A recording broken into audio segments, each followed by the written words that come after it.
Ay, alam niyo ba, may kwento ako sa camp, okay? So, as in, sa sobrang stupid ko, naglalakad lang ako, and then when I suddenly turn around, hello, motherfucker! Kumanon ako, tapos may poste nandun, and I freaking hit my face so dang hard. It didn't hurt as much as it looked like. So when I looked at the mirror, like, ang lakas ng tunog it was like, parang ganon. And then one of the key element staff, they looked at me, hala, bakit tumutugo? And I could feel it dripping nga. And then I was like, oh, tumutugo? Tapos nakita ko siya, hala, ang cool. Sabi ko ganun. Nung nilinis ko na siya, mayroon siyang hati na line. I was like, hala, ang cool. Guys, yung utot na sinasabi nila, eto kasi yun. Pagkasakay ko, pagkaupo ko pa lang kasi sinabi ko na shit. Ay, na-shocks na jujubs ako, ganon. So parang tinatanong si Ate Aya, Ate Aya, pag jumabs ka ba dyan sa aeroplano, may maiiwan dun sa toilet. Kasi diba, hindi mo alam, wala naman kasing tubig yun, parang hinihigop lang naman, ganon. Itanong ko kay Ate Aya, sabi niya, try ko daw. Pero hindi ko kasi kaya, parang parang I feel so... Basta! Oh my God, what is that? Mamaya sabi ni Ate Kulit, nandiyo-jebs ka ba? Sabi ko, oh.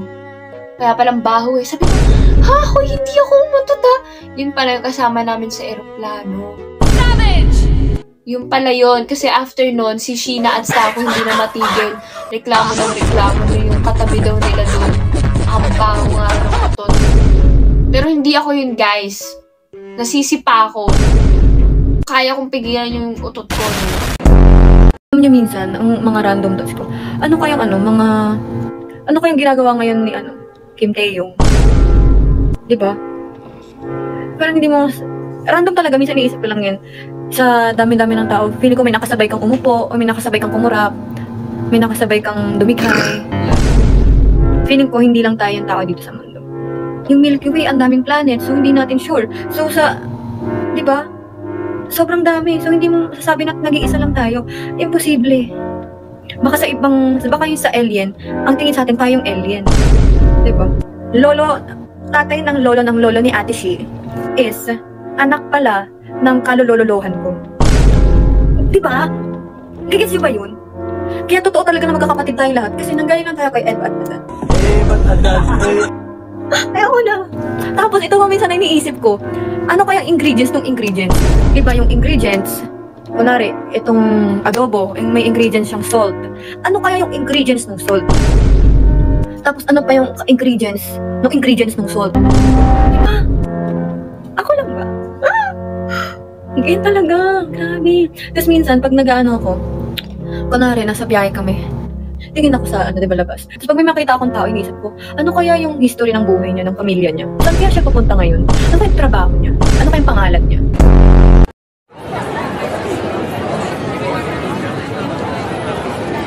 Maria Nicolette Vergara! I love you! Do you ever look at someone and wonder what is going on inside their head? Wait lang, ito pa, Blooms. Kasi, di ba, before kami mag-New York, di ba, nag-Pennsylvania tayo? Hindi! Joke lang. Yes, nag-Pennsylvania po kami.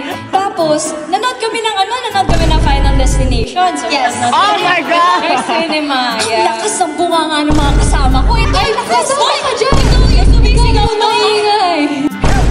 Kasi syempre, hindi naman kami kailangan, alam mo yun, parang di nila naintindihan yung Tagalog. So, hoy, baka hindi na natapos! Ganun sila makipag-usap. Tapos, hindi akala namin okay na. So, after namin manood, biglang may lumapit na dalawa, hindi sila Pinoy, Blooms. Tapos sabi nila, are you from Bini? Can we have a picture? Actually, they recognize Joanna. Ang okay mo. Ikwento mo yung popcorn. Oo, nakakahiya pa naman. Yung naka-recognize namin, may nakakahiya kami story ni Colette. Kasi nag-order kami ng popcorn, tapos basta may sinabi siya, tapos kami,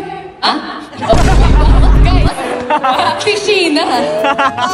Si Sheena, ang kausapin namin yung nagpa-picture. And then sabi, I remember that. and then the guy was like, oh, do you want this with more salt or like something? And then Chino was like, huh? What? Again? And then he repeated it maybe like 4 times. I'm so sorry, brother.